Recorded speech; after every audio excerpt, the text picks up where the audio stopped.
Hi. This is the first video in our 5-part parent education series on the 5 essential pillars of peace that we use in Montessori to support children. Family is the foundation of a child's life. When the approaches used at home differ from the experiences a child has at school, children may sometimes face challenges. To support each child in navigating these experiences and fostering positive behavior, Montessori educators use the 5 essential pillars of peace as a gentle framework to guide and nurture children's growth in a consistent and caring way. P.E.A.C.E. P, the prepared environment. E, emotional connection. A, autonomy and independence. C, consistency and routine. E, empowered boundaries. This video, focused on the prepared environment, is the first in the series. In future sessions, we'll explore other pillars and, most importantly, show you how you can bring them into your home. Let's start with a simple question. What does your child's ideal home environment look like? Take a moment to picture it. What do you see? Maybe it's a calm space, clear expectations, things down at their level, and fewer battles. In Montessori, we don't leave that vision to chance, and you don't have to either. A prepared environment is simply a space that is intentionally designed to meet a child's developmental needs at school and at home. It's structured to promote independence, concentration, coordination, and a sense of order. Every detail, where things go, what's available, and how easy it is to use, is chosen to help your child participate and succeed. At home, you can think of the prepared environment as setting the stage so your child can do more on their own. For example, imagine you're going to make muffins with your child. If you have to stop constantly to look for the sugar, find the measuring cups, dig out the muffin tin, it can be frustrating. But if all of the ingredients and tools are out and ready, you can really enjoy the process. This is the same for your child when the step stool is always in the same place. The cups and plates are on a low shelf where they can reach them. Art supplies have a clear home. Your child doesn't have to wait on you. The environment is saying, you can do this. Another core idea in Montessori is Montessori freedom, but not the anything goes kind of freedom. Freedom is a principle that allows children to make real choices and direct parts of their day, while adults provide clear structure and safety. We call this freedom within limits. At home, this might look like you setting the limit, we are having fruit for snack. And the child has the freedom to pick apple or strawberries. Or you can set the limit, we are reading one story before bed. And your child has the freedom to choose which book. This balance helps build creativity and imagination, a true love of learning, responsibility, independence and self-direction, decision-making and problem-solving skills, self-esteem and confidence. Take a moment to think about your child at home. Where do you already see them thriving when they're given a bit of freedom with clear limits? Maybe getting themselves dressed, choosing which book they want to look at, helping with a simple chore that they know how to do by themselves. Those are all signs this approach is already working. Freedom doesn't mean chaos. Children actually feel safer and more confident when there is structure and order in their environment. At home, the structure and order can be very simple. A basket where their shoes go by the front door, or a specific spot where their backpack or their lunchbox goes.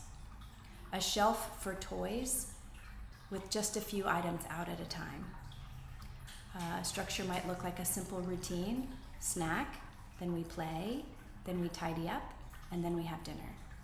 This kind of order helps children know what to expect. It makes it easier for them to help and participate. It reduces power struggles because the routine or the place becomes the neutral guide. Structure and predictability foster a child's responsibility, their respect for belongings, and even early organizational skills. You may already notice that when there's a clear place for their toys, their books, or their clothes, it's easier for your child to help take responsibility. Outer order creates a sense of inner calm and predictability. When the environment is clear and consistent, children don't have to use all of their energy just to figure out what's going on or where things go. Montessori also pays attention to how the environment feels emotionally and visually. An optimal environment at home doesn't need to be fancy or Pinterest perfect. It's about being simple, clean, calm, and inviting. Small choices can make a big difference. A cozy reading corner with just a few books. A small plant that your child can help water. A child-sized table for snacks or doing art. Fewer toys out so what is out can really be enjoyed. The beauty and atmosphere of your home environment can support creativity, imagination, and curiosity, help your child focus and settle, teach orderliness and care through the simple daily routines, reduce stress for both you and your child, and make everyday life feel more enjoyable and meaningful. Think about your own work environment. Would you rather be in a cluttered, noisy space or a clean, calm, and beautiful space? Children feel the same way. Simple touches, less clutter, a bit of natural light, things in their place go a long way. The social environment isn't just what happens with peers. It's also what happens with your family. At home, children learn how to talk to each other, how we handle mistakes, how we solve problems and repair relationships. You can prepare the social environment at home by modeling and using respectful language. I hear that you're upset. We need to talk about it. Involving your child in helping others can sound like, can you show your little brother where the blocks go? Giving opportunities for cooperation, like setting the table together or cleaning up as a team. Welcoming different opinions can help and sound like, you like this, I like that, and that's okay. This kind of social environment helps your child develop. They develop communication and listening skills. They develop empathy and kindness. They develop a sense of belonging in the family and confidence from contributing and being trusted. You might notice the child feeling proud when they help a sibling put something away, or if they're given big kid responsibilities. That's the social environment doing its work. Finally, let's talk about the intellectual environment at home.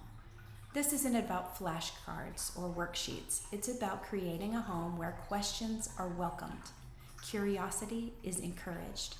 Hands-on exploration is part of daily life. Some simple ways to prepare an intellectual environment in your home is having a small shelf with puzzles, open-ended toys, or practical tasks like pouring or sorting your child can choose from.